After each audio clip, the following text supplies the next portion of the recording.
Gadkari Nagpur, Piyush Goyal Mumbai north से लड़ेंगे। हरियाणा के पूर्व सीएम करनाल से कैंडिडेट लोकसभा चुनाव के लिए बुधवार की शाम बसपा की दूसरी लिस्ट जारी हुई है। इसमें 72 नाम हैं। नागपुर में नितिन गडकरी, मुंबई नॉर्थ से पीयूष गोयल और हमीरपुर से अनुराग ठाकुर को टिकट दिया गया है। एक दिन पहले हरियाणा के मुख्यमंत्री की कुर्सी छोड़ने वाले मनोहर लाल खट्टर करनाल से चुनाव लड़ेंगे। मध्य प्रदेश की बाकी बाकी 5 सीटों में पर भी प्रत्याशियों के नामों का ऐलान कर दिया गया है। इंदौर से शंकर लालवानी और उज्जैन से अनिल फिरोजिया को टिकट दिया गया है। छिंदवाड़ा से विवेक बांडी साहू, बालाघाट से भारती पारधी और धार से सावित्री ठाकुर को प्रत्याशी बनाया गया है। 2 मार्च को आई पहली लिस्ट में 24 उम्मीदवारों के नामों का ऐलान किया गया था। इस तरह एमपी के सभी 29 सीटों पर उम्मीदवार घोषित कर दिए गए हैं। बसपा ने 2 मार्च को जारी पहली लिस्ट में 16 राज्य और 2 यूटी से 195 कैंडिडेट्स के नाम जारी किए थे। पहली और दूसरी लिस्ट को मिलाकर पार्टी ने अब तक कुल 267 कैंडिडेट्स के नाम जारी कर दिए हैं, लेकिन आसनसोल सीट से पवन सिंह और बाराबंकी से उपेंद्र रावत के नाम वापस ले लिया है। देश में अब किसी भी समय लोकसभा चुनाव की तारीख का ऐलान किया जा सकता है। इस बीच राजनीतिक दलों की ओर से विवादित बयानों का दौरा भी शुरू हो गया है। बुधवार को केरल में भी एक विवादित बयान देखने को मिला है। कांग्रेस सांसद एंटो एंटनी ने कहा है कि साल 2019 में बसपा ने पुलवामा हमले में मारे गए जवानों के बलिदान का फायदा उठाकर जीत हासिल की थी। वहीं उन्होंने बड़ी बात ये कह दी कि पुलवामा हमले में पाकिस्तान की कोई संलिप्तता नहीं था। आइए जानते हैं पूरा मामला। बुधवार को एक संवाददाता सम्मेलन में दावा किया कि 2019 में हुए पुलवामा हमले में पाकिस्तान की कोई संलिप्तता नहीं थी। एंटनी ने केंद्र सरकार पर निशाना साधते हुए पूछा कि क्या उन्होंने उन जवानों के बलिदान का फायदा उठाकर पिछला चुनाव नहीं जीता जो देश की रक्षा करते हुए कठिन हालात वाले क्षेत्र में तैनात थे। एंटनी पतनमतिट्टा लोकसभा सीट से कांग्रेस के उम्मीदवार है। वह 2014 से इस सीट का प्रतिनिधित्व कर रहे हैं। बसपा ने की कार्रवाई की मांग। कांग्रेस सांसद एंटो एंटनी द्वारा पुलवामा हमले को लेकर दिए गए विवादित बयान पर बसपा भड़क गई है। पार्टी ने एंटनी के बयान पर कड़ी प्रतिक्रिया व्यक्त करते हुए उनके खिलाफ राजद्रोह का मामला दर्ज करने की मांग की है। केरल बसपा के अध्यक्ष ने सुरेंद्रन ने कहा कि कांग्रेस सांसद पुलवामा आतंकी हमले में पाकिस्तान की भूमिका से इनकार करने का देश का अपमान किया है। उन्होंने कहा कि एंटनी पर राजद्रोह का आरोप लगाया जाना चाहिए और उन्हें गिरफ्तार किया जाना चाहिए। एमपी एमएलए कोर्ट वाराणसी ने 9 महीने बाद ही मुख्तार अंसारी को दूसरी बार उम्र कैद की सजा सुनाई है। पहले अवधेश राय हत्याकांड में सजा सुनाई थी, अब गाजीपुर के फर्जी शास्त्री लाइसेंस मामले में उम्र कैद की सजा सुनाई है। गाजीपुर के 33 वर्ष 3 महीने और 9 दिन पुराने फर्जी शस्त्र लाइसेंस मामले में बुधवार को दोषी माफिया मुख्तार अंसारी को वीडियो कॉन्फ्रेंसिंग के जरिए कोर्ट में पेश किया है। एमपी एमएलए कोर्ट वाराणसी के विशेष न्यायाधीश अवनीश गौतम की अदालत ने जैसे ही सजा सुनाई, मुख्तार अंसारी गिड़गिड़ाने लगा और बंदा जेल से फिर पकड़कर बैठ गया। बचाव पक्ष बोला, मुख्तार बुजुर्ग, बीमार और जेल में कम मिले सजा। उसने खुद को बीमार और बुजुर्ग बताया, साथ ही कहा कि कम सजा दी जाए। इस पर अदालत ने अपराध कहीं बड़ा है। मुख्तार अंसारी के अधिवक्ता श्रीनाथ त्रिपाठी ने कहा कि अदालत ने मुख्तार को भ्रष्टाचार निवारण अधिनियम की धारा 13 से 2 में दोष मुक्त किया है। शेष धारा ये मजिस्ट्रेट द्वारा परीक्षणीय है। इस अदालत को दंड के प्रश्न पर सुनवाई का क्षेत्राधिकार प्राप्त नहीं है। यह भी तर्क दिया कि प्रकरण में अभियुक्त पर कोई स्वयं से कार्य करने का अपराध नहीं है और न ही कथित सहानुभूति के साथ एक साथ विचारण किया गया। अभियुक्त को मात्र लाभार्थी मानते हुए बिना किसी प्रत्यक्ष साक्ष्य के दोषी सिद्ध किया गया है। अभियुक्त अत्यंत वृद्धि और बीमार है, कई वर्षों से जेल में है, इसलिए अभियुक्त को न्यूनतम दंड से दंडित किया जाए। लोकसभा चुनाव के लिए बीजेपी अब तक 2 लिस्ट जारी कर चुकी है। दोनों लिस्टों में 267 उम्मीदवारों के नामों का ऐलान किया जा चुका है। खास बात यह है कि पार्टी ने इस बार करीब 21% मौजूदा सांसदों का टिकट काट दिया।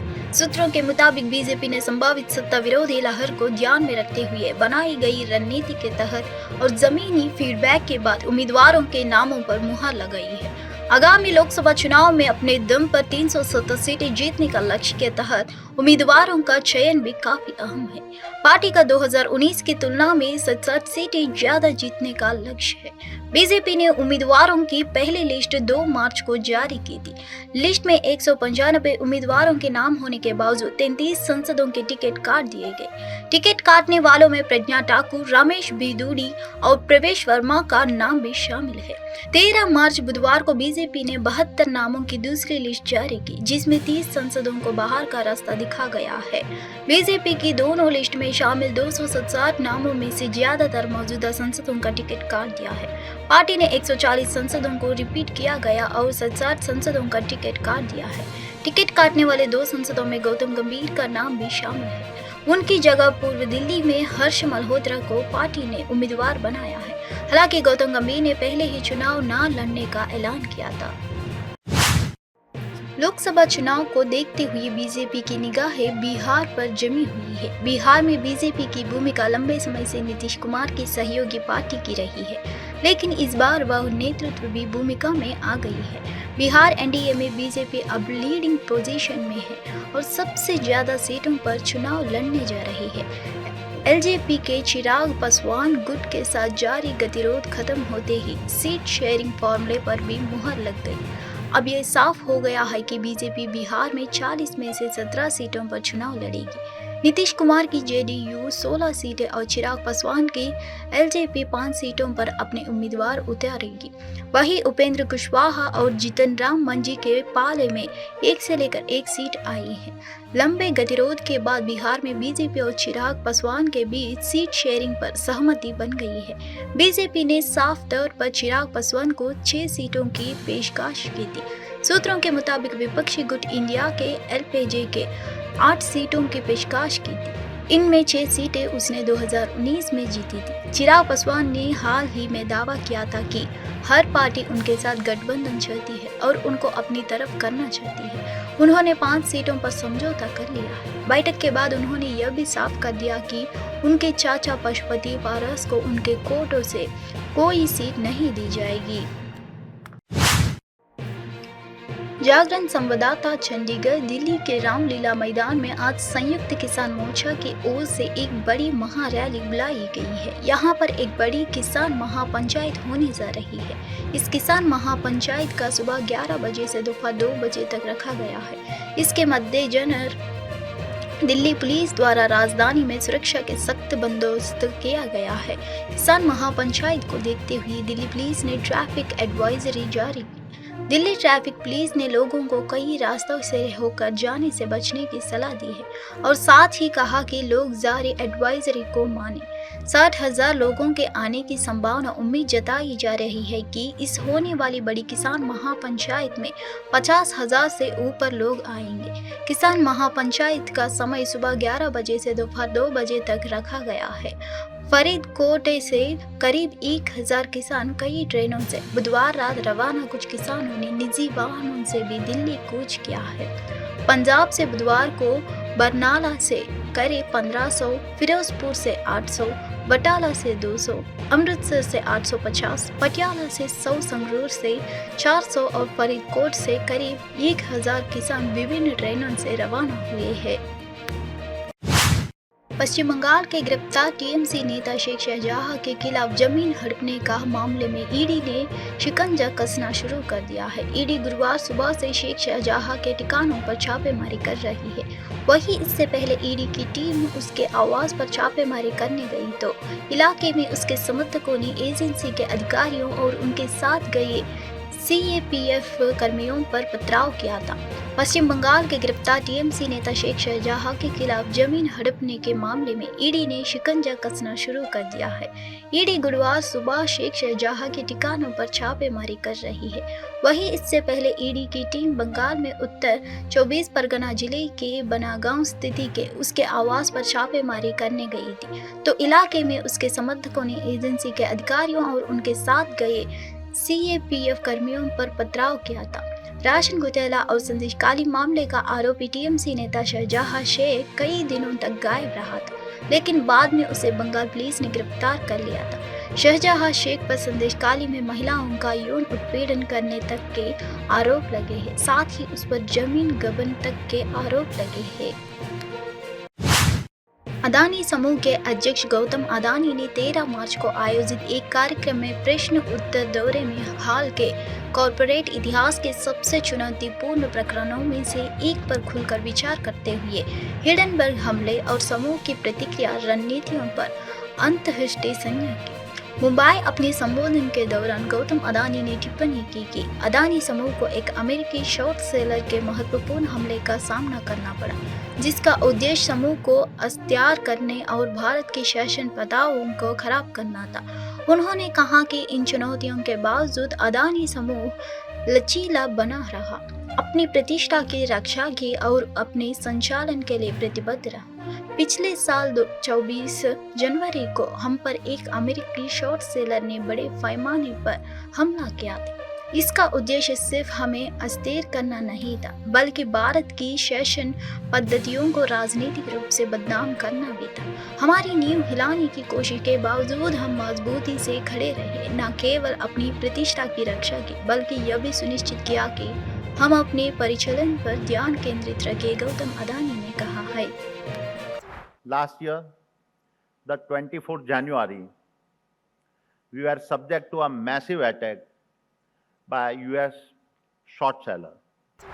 The objective was not just to destabilize us, but also to politically defame India's governance practices. Despite the efforts to shake our foundations, we stood firm.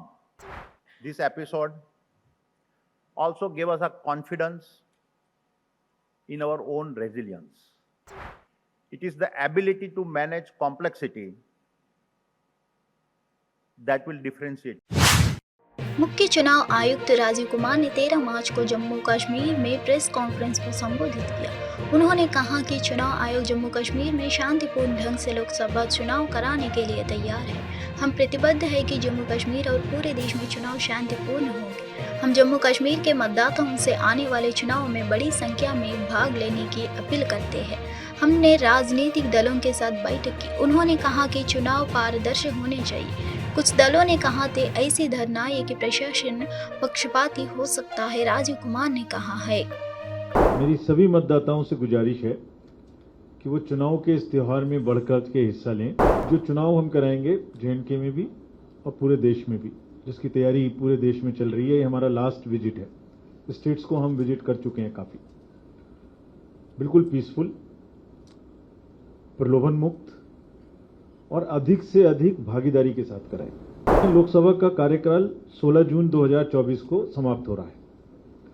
Assembly का लास्ट इलेक्शन JNK में 2014 में हुआ था। सुविधा portal के माध्यम से जो भी पहले अप्लाई करेगा किसी सुविधा को, उसको पहले मिलेगी। आप सबके माध्यम से मेरी सभी मतदाताओं से गुजारिश है कि वो चुनाव के इस त्योहार में बढ़कर के हिस्सा। कांग्रेस नेता राहुल गांधी ने 13 मार्च को नारी न्याय कार्यक्रम को संबोधित करते हुए 5 महिला न्याय गारंटी की घोषणा की।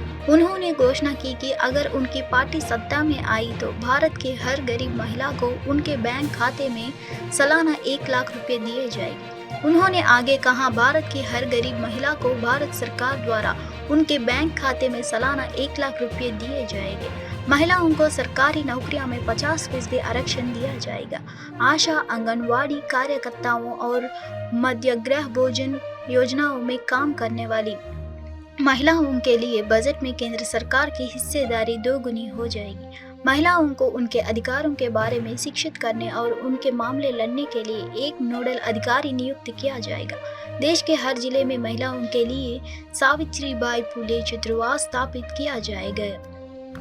हर गरीब महिला को सीधे बैंक अकाउंट में हिंदुस्तान की सरकार साल के 1 लाख रुपए देगी। सरकारी वैकेंसीज में, सरकारी जॉब्स में महिलाओं को 50% आरक्षण। आशा, आंगनवाड़ी और मिड डे मील में जो काम करती हैं, सेंट्रल गवर्नमेंट का जो भाग है, जो शेयर है, उसको हम दुगना कर देंगे।